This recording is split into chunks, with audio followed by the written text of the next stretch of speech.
नमस्कार दोस्तों, enlighten world research foundation के the right people YouTube channel में आपका फिर से स्वागत है। आज हम मिल रहे हैं जीवा संस्थान के संस्थापक ऋषिपाल चौहान जी से। ऋषिपाल चौहान शिक्षा जगत की वो शख्सियत है जिन्होंने अपने आजीवन काल में शिक्षा को नई ऊंचाइयों पर ले जाने में महत्वपूर्ण भूमिका निभाई है। इनके बारे में कहा जाता है कि जो ये शिक्षा देते हैं उस शिक्षा में आधुनिक और पारंपरिक जो शिक्षा है उसका दोनों का समावेश इनके यहाँ पढ़ने वाले बच्चों के व्यवहार और उनकी कुशलता में देखने को मिलता है। नमस्कार। नमस्कार। चौहान साहब, आपके बारे में ये बोला जाता है कि आपने हमेशा से ही शिक्षा जगत को नए तरीके से परिभाषित करने में अपना योगदान दिया है। क्या ये बात सही है? देखिए, नया मैं नहीं कह सकता क्योंकि ये पुराना ही है। हमारी परंपराओं से, जिसको इंडियन नॉलेज सिस्टम कहते हैं, भारतीय ज्ञान कला विज्ञान, और हमारी जो परंपराएं हैं उनको आधुनिक युग में हम टेक्नोलॉजी के द्वारा कैसे प्रयोग करें। किसी चीज को बोल देना, आपने एक श्लोक बोल दिया कि सर्वधर्माणाम परित्यज्य मम एकम शरणम व्रज।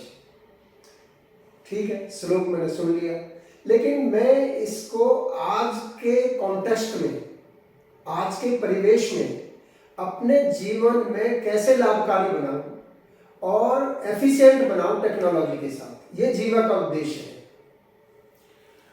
बहुत सुंदर व्याख्या संस्कृत में जीवा के संदर्भ में चौहान साहब ने हमें दी।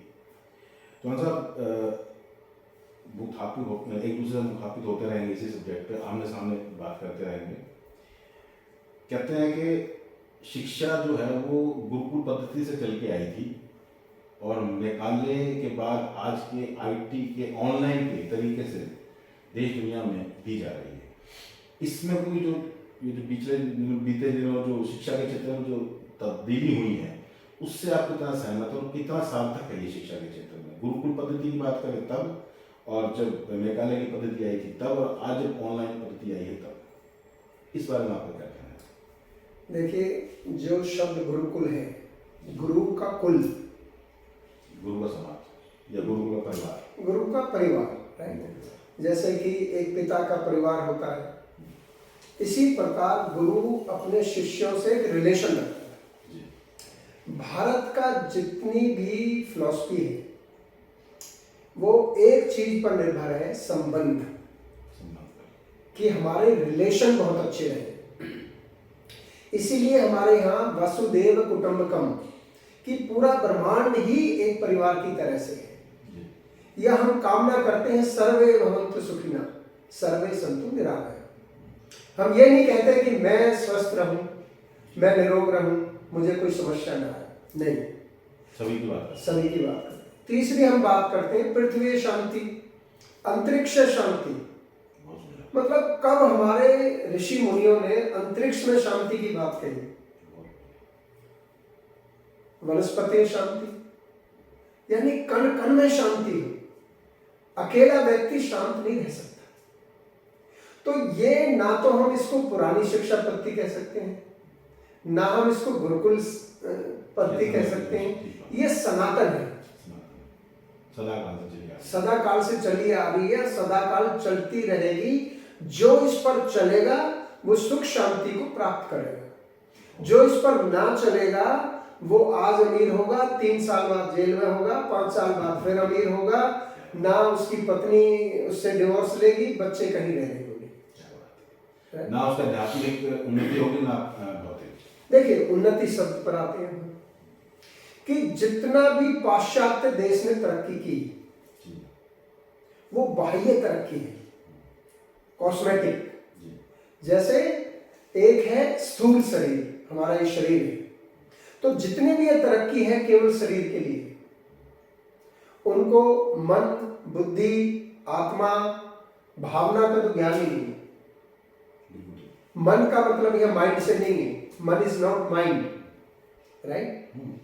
तो भारत का जितना भी परिवेश है, जितना भी दर्शन है, वो आंतरिक पर है।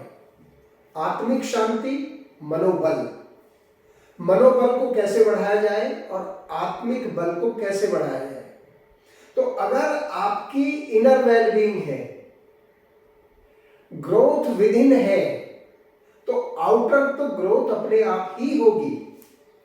जैसे कंप्यूटर का हार्डवेयर और सॉफ्टवेयर, अगर सॉफ्टवेयर खराब है तो हार्डवेयर क्या करेगा? डिस्ट्रक्शन करेगा, विध्वंस करेगा, रेप करेगा, टेररिज्म होगा। पूरे विश्व में क्या हो रहा है? शिक्षित समाज है, लेकिन इस शिक्षित समाज क्या कर रहा है?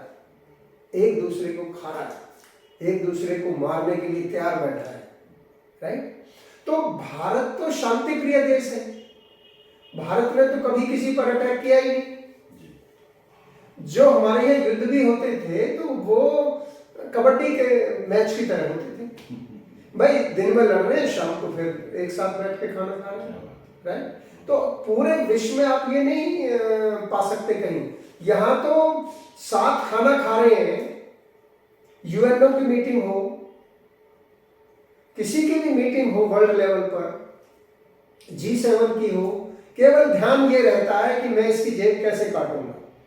मीटिंग का और कोई उद्देश्य होता ही नहीं, क्योंकि वो सब बाह्य है। तो इसलिए जो पाश्चात्य देशों की फिलॉसफी है वो है nurturing the society with the knowledge of matter, पदार्थ ज्ञान के द्वारा समाज का पोषण करना। तो पोषण तो होगा ही नहीं, सक्सेस होगी, सफलता होगी पैसे की, धन की। भारत का जो दर्शन है वो ये कहता है nurturing the society with the knowledge of self. तो पहले अपने आप को समझो, मेरा बॉडी कॉन्स्टिट्यूशन क्या है, मेरा माइंड का इंटेलिजेंस क्या है, मेरा स्वभाव क्या है, मेरा परिवेश क्या है, मेरा पर्यावरण क्या है, मेरा परिवार क्या है और मेरी प्रकृति क्या है। जब मैं अपने आप को समझूंगा तब मैं देखूंगा कि मैं अपनी प्रकृति के साथ इससे दोस्ती करूंगा, इससे शादी करूंगा, इस परिवार से मेरा संबंध बढ़ेगा और इस प्रकार के कामकाज में मैं सुखी शांति से अपने परिवार का पालन पोषण करूंगा और परमार्थ करूंगा और इस लोक के साथ साथ परलोक को भी मैं संभालूंगा। देखिए, बड़ी गहरी व्याख्या चौहान साहब ने हमें दी है। स्वार्थ और परमार्थ के बीच का जो अंतर है वो भौतिक और आध्यात्मिक बीच के जो जगत है उसको अंतर को प्रदर्शित करता है। ऐसा जैसे कि चौहान साहब की रिसर्च है, जीवा की रिसर्च है, मैं कई बार मिला हूँ इस विषय पर। इनका ये मानना है कि स्वार्थ और परमार्थ के बीच का अंतर और भौतिक और आध्यात्मिक के बीच की जो समझ है, अगर वो आदमी को आ जाए तो वो एक सभ्य समाज, एक सभ्य राष्ट्र और एक अच्छे संसार की परिकल्पना में अपनी भूमिका का निर्वाह कर सकते हैं। इसमें जीवा की जो रिसर्च है वो ये कहती है कि आदमी की जो मूल प्रकृति है, वात का पित्त जो है, अगर वो समझ ले और उसके अनुसार वो अपने दैनिक दिनचर्या की परिकल्पनाओं को साझा कर या उसको सार्थक कर या अपने आसपास के एनवायरनमेंट को सही करने के लिए अगर प्रयासरत होना शुरू हो जाए तो फिर वो निश्चित तौर पर अपने परिवार की जिम्मेवारी को तो एक तरफ बहुत बेहतर तरीके से निभाता ही है, साथ ही वो देश दुनिया से जुड़े अपने दायित्वों को भी बहुत बेहतर तरीके से निभा पाएगा। चौहान साहब, शिक्षा की अगर बात करें, जैसे कि आपने बताया कि गुरुकुल पद्धति और आधुनिक पद्धति में वो ज़्यादा फर्क नहीं है, वो उस समय का ज्ञान और ये इस समय का ज्ञान, वैदिक संस्कृति है। वो शिक्षा, अगर ओवरऑल शिक्षा की बात करें, शिक्षा का चेतना से क्या संबंध है? लोग कहते हैं नॉलेज तो मिल जाता है, ज्ञान भी मिल जाता है, बुद्धि भी थोड़ी बहुत डेवलप हो जाती है, लेकिन वो ऐसी चेतना क्या डेवलप होती है और ऐसी क्या कमी हो जाती है और ऐसी क्या चीज़ है जो आज की डेट में स्कूल कॉलेजेस के अंदर वो लैक कर रही है और बच्चों में वो समस्याएं पैदा हो रही हैं। वो एक सभ्य समाज के नागरिक नहीं बन पा रहे, एक अच्छे राष्ट्र के नागरिक नहीं बन पा रहे, देश दुनिया में अच्छा स्वार्थ तो छोड़ो, परमार्थ और स्वार्थ का तो लेना देना ही नहीं है कि कहीं ना कहीं वो इस चीज़ से लैक कर रहे हैं दुनिया में कि उनको करना क्या यही नहीं पता लग पा रहा है। तो ऐसे में जो शिक्षा का जो चेतना का जो विषय है, जो आपका बड़ा गहरा विषय है, उसके बारे में आपका क्या कहना है? देखिए, जो ज्ञान है वो ना आज का ज्ञान है ना कल का ज्ञान है, ना वो आगे आने वाले कल का ज्ञान। ज्ञान ज्ञान है, ज्ञान सत्य है, राइट? और ज्ञान परमार्थ है, ज्ञान परमार्थ है, बड़ा कहते हैं बाद में बढ़ता है। तो आज मैं स्कूल में प्रेयर में एक एक्टिविटी कर रहा था, मैंने बच्चों से पूछा कि 500 रुपये आपके पास है, आपने 100 रुपये दान कर दिए तो कितने रह गए? कह रहे 400 रह गए। तो जब आप कोई चीज देते हो तो वो आपकी चीज घटती है। हाँ जी, घटती है। तो मैंने कहा फिर तो ये जो अध्यापक रोज पढ़ा रहे हैं तो ये तो मूर्ख बन जाएंगे। क्या बात है। राइट। तो जो चीज ज्ञान आप जितना दोगे उतना बढ़ेगा, क्योंकि ज्ञान परमार्थ के लिए है, ज्ञान स्वार्थ के लिए नहीं है। तो एक है अर्थ, अर्थ के मतलब धन भी होता है, तो सम जमा अर्थ। जो अपने लिए अर्थ कमाए वो स्वार्थ का अर्थ है, स्वार्थी है। जो परा माने दूसरों के लिए भी ध्यान में रखते हुए, खुद तो खाएगा ही ना, पेट तो भरेगा ही ना आदमी, अपने रोटी कपड़े मकान की जरूरत को जितना उसको चाहिए पालन पोषण के लिए, उसके सिवाय उसको हमारे पर्यावरण का, एनवायरनमेंट का, हमारे समाज का, राष्ट्र का, पूरे ब्रह्मांड का ध्यान रखते हुए उस धन को, अर्थ को प्रयोग में लाना ही परमार्थ है। अब चेतना और शिक्षा, भाई शिक्षा तो है ही चेतना के लिए, अवेयरनेस जिसको कहते हैं। अगर शिक्षा से अवेयरनेस नहीं आई, ट्रांसफॉर्मेशन नहीं आया, बदलाव नहीं आया, तो शिक्षा क्या है? आप बीड़ी पीते हो, आप शराब पीते हो, आप तंबाकू खाते हो, और मैं आपको शिक्षा दे रहा हूं, चलो हम वहां भी नहीं जाते, सड़क के नियम मैंने आपको पढ़ा दिए और सड़क के नियम का बदलाव आप में आया नहीं चलने का, तो क्या वो शिक्षा है? वो शिक्षित नहीं है, वो अध्ययन है। तो एक है आज के युग में भारत में अध्ययन चल रहा है, अध्यापक है, अध्ययन कराता है, read write memorise pass the exam, 100 में से 100, अखबार में आगे बेस्ट स्कूल। तो आपके प्रश्न का जवाब ये है कि उसने पढ़ा तो है लेकिन गुणा नहीं है। गुणने का मतलब उस ज्ञान का मनन करना। हमारे वेदों में ये कहा है कि पढ़िए और पढ़ने के बाद मनन कीजिएगा और फिर उसका डिबेट कीजिएगा सहपाठियों से, और उसमें कोई डाउट है तो गुरु से डाउट को दूर कीजिएगा, और डाउट दूर करने के बाद फिर उसको जीवन में आचरण में लाइए। तो ये शिक्षा है। तो ये शिक्षा चेतना ही लाएगी, और अगर शिक्षा चेतना नहीं लाती है तो शिक्षा है ही नहीं, वो तो स्वार्थ के लिए एक इंफॉर्मेशन है कि मैं ऐसा बोलूंगा तो मुझे इतने पैसे मिलेंगे, मैं ऐसा फोटो खींच करके वहां भेजूंगा तो मुझे इतने पैसे मिलेंगे, ये माल को मैं ऐसे बेचूंगा तो मैं अमीर बन जाऊंगा।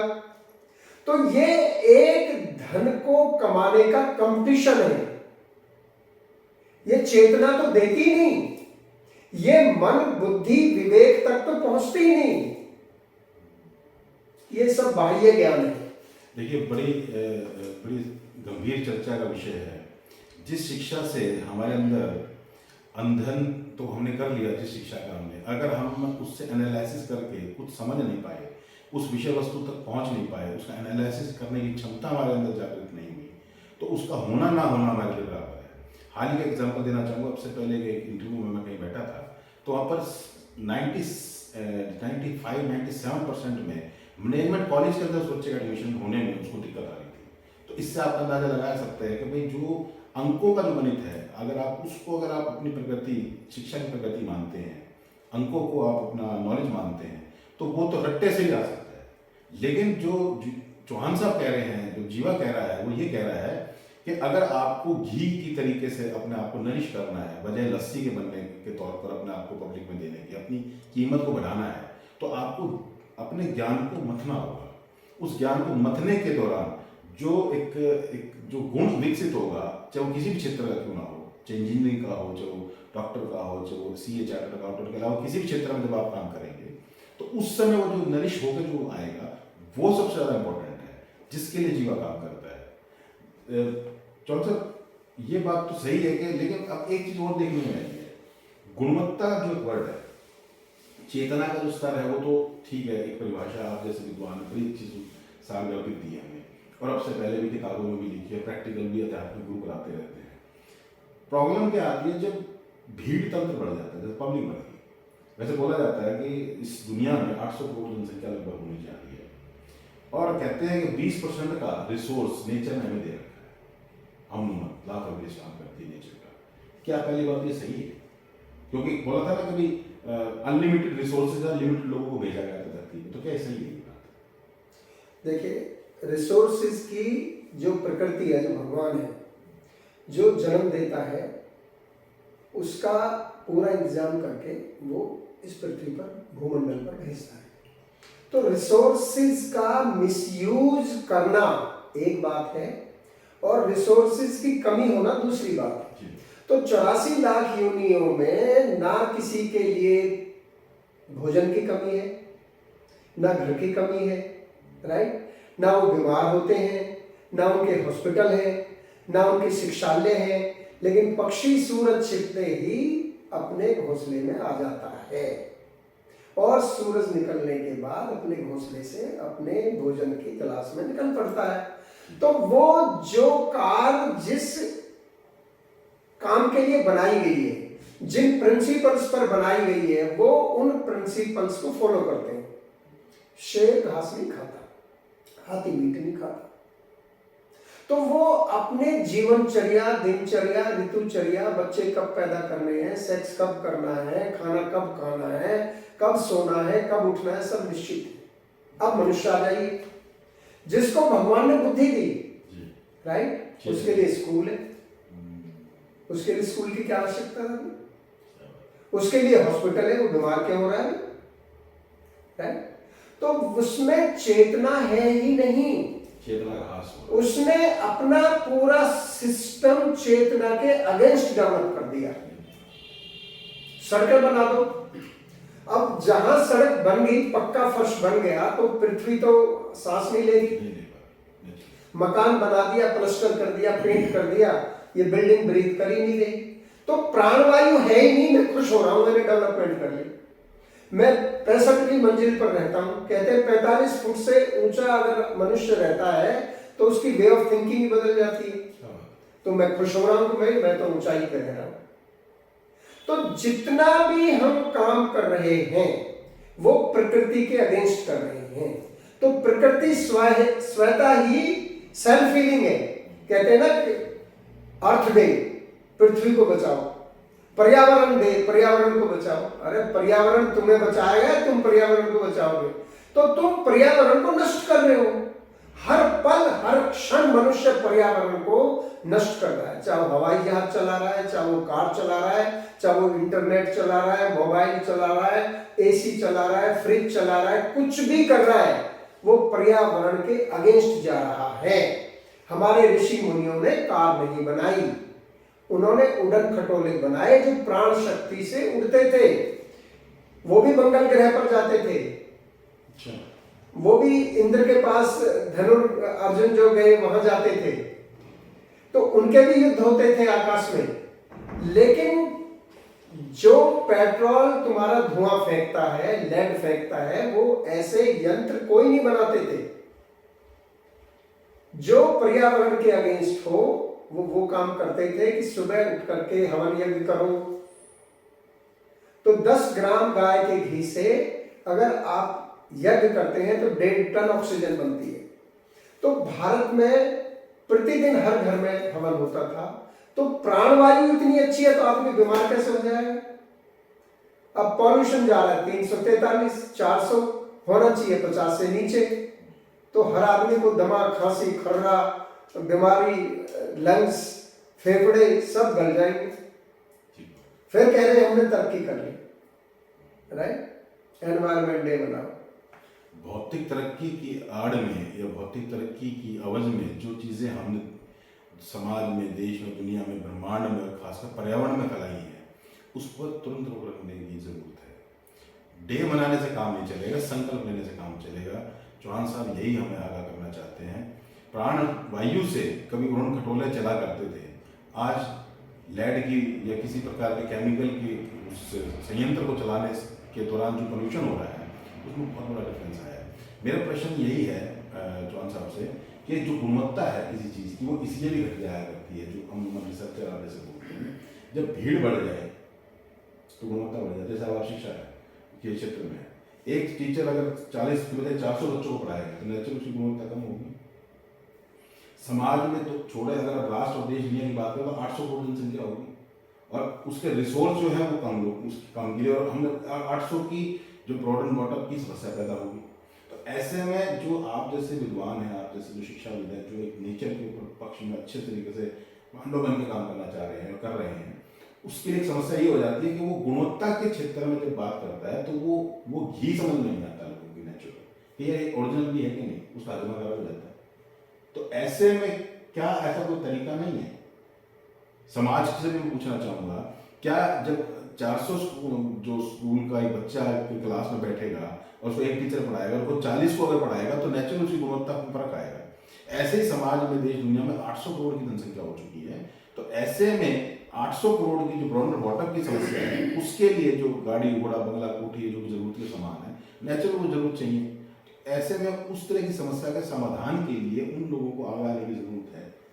आप इस बारे में क्या कहते हैं? मैं आपको एक प्रैक्टिकल उदाहरण देता हूँ कि जब हम छोटे थे गांव में, तो जो गोबर था वो कूड़ी पे जाता था और साल में एक बार बरसात में फिर उसको खेत में डालते थे, फिर फैलाते थे।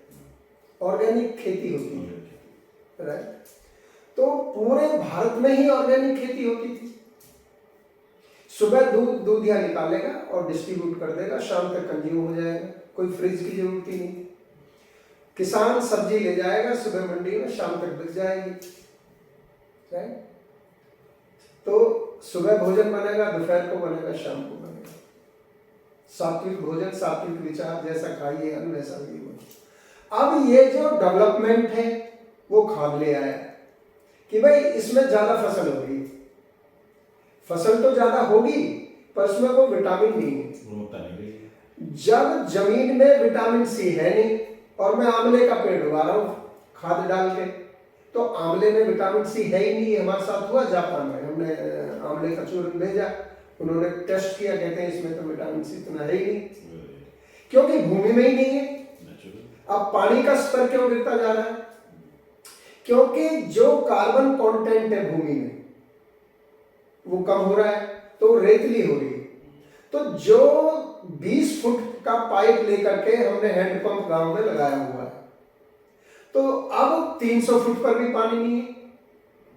तो 280 फीट पानी जो फिल्टर होके ऊपर आता था और उसमें जो भूमि से मिनरल मिलते थे वो तो है ही नहीं। तो हम क्या पी रहे हैं? बीमारी पी रहे हैं। जल ही जीवन है। फिर हम आरओ ले आए, जो थोड़ा बहुत है वो भी खराब हो गया, विनाश हो गया। तो जब हम टेक्नोलॉजी को बेचने के लिए, मान लो कि ये पंखा है और फरीदाबाद में 100 घर पंखे खरीद सकते हैं और एक साल में 100 पंखे बन गए, तो अगले साल क्या फैक्ट्री बंद हो जाएगी? फिर बैंक से बात करेंगे इंस्टॉलमेंट में ले लो, तो फिर 5000 लोग हो गए, ठीक है ना? फिर और आ गया किसकी लाइफ ही 2 साल कर दो। तो ये सारे तरीके हैं भौतिक जगत के अमीर बनने के, प्रोडक्टिविटी बढ़ाने के, क्वालिटी इंप्रूव करना इस चीज का। लेकिन जो लाइफ की क्वालिटी है, जो प्रकृति की क्वालिटी है, जो पर्यावरण की क्वालिटी है, जो चेतना की क्वालिटी है, वो प्रतिदिन गिरती जा रही है। चेतना गिरेगी तो विश्व का विनाश होगा। दोस्तों, विषय इतना गंभीर है, अगर हर व्यक्ति इसको सुनने के बाद थोड़ा सा भी मनन शुरू कर दे तो एक बात तो निश्चित तौर पर कहना चाहूँगा, जितने लोग इस वीडियो को देखें, द राइट पीपल के इस एपिसोड को देखें और द राइट पीपल के तौर पर जीवा के चौहान साहब हमारे जो शिक्षाविद हैं उनको, उनकी बातों का अनुसरण करें, तो एक बात तो निश्चित तौर पर कहना चाहूँगा, अगर आप इन बातों पर थोड़ा भी मनन कर पाए ना, तो कम से कम अपने परिवार को, अपने खुद को, अपने आसपास के सिस्टम को तो कम से कम ठीक कर पाओगे।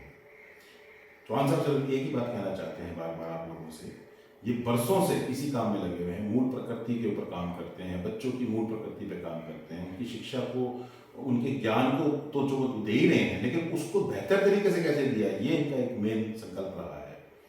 अब समस्या ये होती है कि इनका पढ़ा हुआ बच्चा तो समाज में स्टैब्लिश हो जाता है, लेकिन दूसरे स्कूलों में जो बच्चे पढ़ रहे हैं उन बच्चों में 70-75 के अलावा 90-99% नंबर लेने के बाद भी वो बच्चा एक अच्छा काबिल बच्चा नहीं बन पाता। वो अपने जब काबिल बच्चा नहीं बन पाता उसकी शादी नहीं होती, जब उसकी शादी नहीं होती तो वो फिर दूसरे जो बाकी की एक्टिविटीज़ है उनमें इन्वॉल्व हो जाता है और हार के 40-45-50 में उसका या तो सुसाइड कर लेता है या वो कोई ऐसी स्थिति में आ जाता है, ना वो कोई घर का रहता है ना किसी परिवार का रहता है। ये जो परिस्थिति है किसी भी परिवार के बच्चे के साथ हो सकती है, हमारे साथ भी हो सकती है। इसको रोकने के लिए अगर कोई संकल्प ले रहा है तो जीवा संस्थान है या जीवा जैसे संस्थान है उसके साथ जुड़कर हमारे काम करने की सख्त जरूरत है। शिक्षा पद्धति और शिक्षा के चीज़ों में बदलाव लाना एक अलग चीज़ है और उससे अर्जित हुए ज्ञान को अमली जामा पहनाना एक अलग चीज़ है। आज के इस एपिसोड को ज़्यादा चर्चा में ना लाते हुए और बहुत ज़्यादा विस्तार से ना आप तक पहुँचाते हुए अगले बार फिर कुछ चीज़ों के साथ साझा करने के लिए आपको आज की इस साक्षात्कार को इन शब्दों के साथ विराम देना चाहूँगा कि जीवा एक ऐसा संस्थान है जो समाज में उस मट्टी को तैयार कर रहा है जो सिर्फ परिवार ही नहीं, निजी ही नहीं, संसार के हितों को भी अपने स्वार्थ के साथ जोड़कर, अपने हितों के साथ जोड़कर काम करने के लिए बाध्य ही नहीं है, संकल्पवान भी है। द राइट पीपल का जो आज ये एपिसोड हुआ है, आज ये जो साक्षात्कार हुआ है आपका, इसमें द राइट पीपल की जो परिभाषा है उसको आपने बहुत विस्तार से हमें दिया है। छोटी सी परिभाषा क्या है the right people? Right people की परिभाषा ये है कि जो व्यक्ति अपनी आध्यात्मिक तरक्की करे और समाज को साथ लेकर के तरक्की करे, वो राइट पीपल। अपनी निजी जरूरतों के साथ सब चीज आएगी उसमें, अपनी तरक्की लेकिन समाज को साथ लेकर के तरक्की, individual development along with the whole society. संसार के पार्ट पे जो देने की जो मैसेज है वो क्या है? क्योंकि आपका जो व्यक्ति है वो व्यक्ति के तौर पर आपको कोई लिख ही नहीं पाता, ना कोई देख पाता, आपको व्यक्तित्व के तौर पर देख पाता। तो जीवा जो व्यक्तित्व तैयार कर रहा है, उस जीवा व्यक्तित्व को जो तैयार कर रहा है उसको आपने बनाया है, तो आप संसार को क्या देना चाहोगे? आपको क्या मैसेज है? देखिए, संसार को सिर्फ मैं परिवार की बात नहीं करूंगा मैं संसार को क्या दे सकता हूँ, मेरी क्या हैसियत है कि मैं संसार को कुछ दूं। लेकिन जो भी हम प्रयास कर रहे हैं वो यही कर रहे हैं कि हर जीव अपने आप को समझे और अपने आप को अपने स्वार्थ लेकर के ना समझे, with respect to whole. Whole का मतलब यहाँ जीव जंतु पशु पक्षी नदी नाली पर्वत ब्रह्मांड सबको साथ लेकर के डेवलपमेंट की सोचे। ऐसा व्यक्तित्व, ऐसी जनरेशन, ऐसी सोच वाले बच्चे हम आगे लाना चाहते हैं। ये जो अभी जो चौहान साहब ने बोला है, इस पर मेरी प्लास्टिक वंदना है इलेक्ट्रॉनिक रिसर्च फाउंडेशन की, जो मेरी पर्सनल रिसर्च है, वो उसका कागज़ लकीली मेरे पास पड़ा है। मैं चाहूँगा कि एक बार उस कागज़ को, उस प्रेयर को, उस प्रार्थना को, उस प्राचीन वंदना को एक बार आप अपने मुख से जरूर बोलें। ये छोटा सा एक पेज है और इसमें कुछ चीज़ें करेक्शन वाली होगी तो निश्चित तौर पर मैं आपके साथ चाहूँगा। सारा पढ़ो। हाँ, छोटा सा ही चश्मा लेना पड़ेगा प्लीज। अगर ये चीज़ आप तक पहुँच जाए तो जुड़ने का प्रयास जरूर कीजिएगा। ओम सर्वप्रथम मन कर्म वचन से मेरी निरोगी काया और मेरे सुदृढ़ शरीर को प्रणाम, उसमें वास करने वाली मेरी शुद्ध व पवित्र आत्मा को प्रणाम, मेरे माता पिता को प्रणाम, मेरे घर के देवी देवता पितरों एवं घर की सभी शक्तियों को प्रणाम, मेरे इष्ट को प्रणाम, मेरे मित्रों को प्रणाम, मेरे शत्रुओं को प्रणाम, मेरे गुरु को प्रणाम, ब्रह्मांड में विद्यमान सभी गुरुओं को प्रणाम, ज्ञान के दीपक सभी वेद ग्रंथों धर्म संप्रदायों भाषा बोलियों और को प्रणाम, तत्वों तीनों लोकों एवं सभी ब्रह्मांडों को प्रणाम, इन सभी में विद्यमान सभी प्रकार की नकारात्मक शक्तियां को प्रणाम, इनकी सभी दिशा दशाओं को प्रणाम, उनमें वास करने वाले सूक्ष्म से सूक्ष्म जीव परिजीवों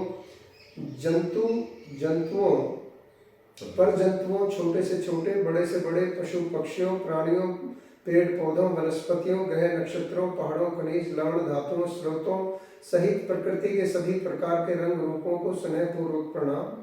ईश्वरीय रेकी शक्ति को प्रणाम। ईश्वरीय रेकी शक्ति के स्वामी साईं राम को प्रणाम। परमपिता परमेश्वर को प्रणाम। परम शक्ति को प्रणाम। आपको तीनों रूपी, आपके तीनों रूपों को प्रणाम। तीनों रूपों को प्रणाम। सभी के मन, मान में, शान में, ध्यान में, मुझ में, मेरे परिवार या माया रूपी संसार में किसी भी जन्म, कर्म या संस्कार में कहीं भी कोई भी न्यूनतम या अधिकतम हो गई हो तो उसके लिए क्षमा करें और मुझे व मेरे परिवार को और माया रूपी इस संसार को तन मन धन और आत्मा से इस लायक बनाएं जिस पर आप भी हम पर नाज करें। आप सभी के अब तक दिए प्रत्यक्ष अप्रत्यक्ष सहयोग, आशीर्वाद व मार्गदर्शन के लिए मैं, मेरा परिवार और माया रूपी ये संसार हमेशा आपके तन मन और आत्मा से कृतज्ञ और आभारी रहेंगे।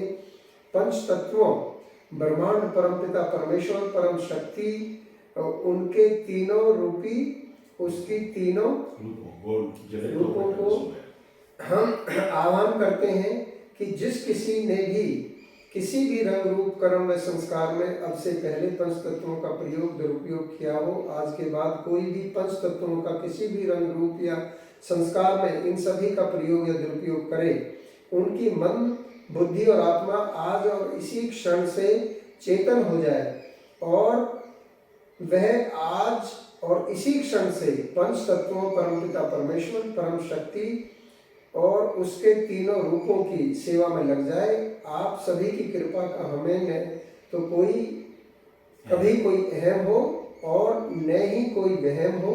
आप सभी हमेशा हम पर अपना रहम बनाए रखना।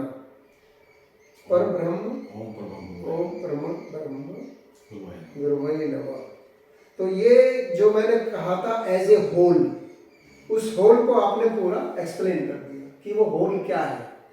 तो ये आपने जो है बहुत अच्छा इसका ये मेरी रिसर्च विस्तार किया है, बहुत अच्छा है, सुंदर है। आज के इस एपिसोड में, आज के द राइट पीपल के इस एपिसोड में मैं आपसे विदा लेता हूँ और आप सभी से उम्मीद करता हूँ कि जीवा संस्थान और चौहान साहब ने, ऋषिपाल चौहान जी ने जो एक ऋषि के रूप में, एक शिक्षाविद के रूप में जो हमें अनुभव और ज्ञान साझा कर रहे हैं, उसको हम दूर दूर तक पहुँचाएँ, हर व्यक्ति को जागरूक करें, उसको चेतन करने में सहयोग करें। ये प्रायश्चित वंदना जैसी विषय वस्तुओं को दुनिया तक पहुँचाए, उन लोगों को चेतन करने में, उनको आगाह करने में अपनी ओर से बेस्ट ऑफ द बेस्ट देने का प्रयास करें। इन्हीं शुभकामनाओं के साथ आप सभी का बहुत बहुत धन्यवाद और चौहान साहब का विशेष तौर पर नमस्कार। आपको भी बहुत बहुत धन्यवाद सुनने के लिए और मेरा इंटरव्यू लेने के लिए, और सभी श्रोताओं को बहुत बहुत। भविष्य में भी हम चौहान साहब के साथ कुछ नए परियोजनाओं के साथ लेकर आते रहेंगे। धन्यवाद।